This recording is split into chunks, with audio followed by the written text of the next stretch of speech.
لا تنسوا الإعجاب بالفيديو والاشتراك بالقناة وتفعيل الجرس. جنازة مهيبة تبكي الشارع التونسي بأكمله. الفنان التونسي محمد ظريف، والذي حصل مؤخرا على جائزة أفضل ممثل في مهرجان الجونة عن دورة في فيلم والدي عن عمر انهاز 72 عاما. محمد ظريف ممثل تونسي قضى أغلب سنوات عمره بين الكتابة والتمثيل والإخراج، وشارك الراحل في أعمال تلفزيونية وسينمائية أشهرها ريح السد.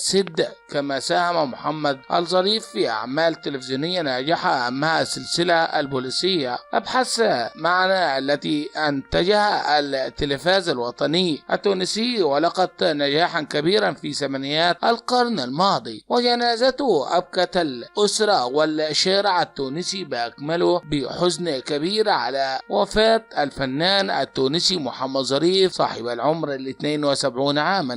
جنازته تبكي الجميع والوسط الفني التونسي والملايين عليه. إنا لله وإنا إليه راجعون.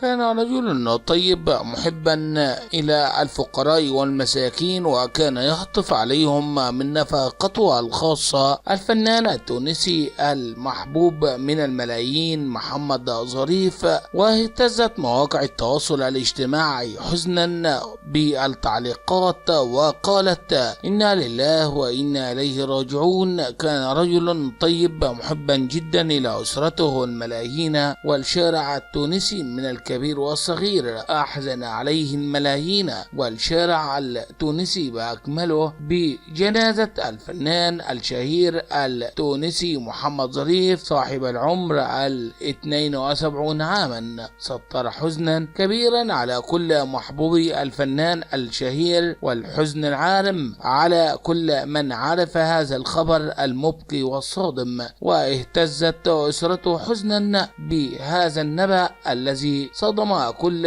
الكبير والصغير من أسرته والشارع التونسي بأكمله. أحزن وصدم الملايين عليه وكل عشاقه ومحبيه. إنا لله وإنا إليه راجعون. لا تنسوا الإعجاب بالفيديو والاشتراك بالقناة وتفعيل الجرس.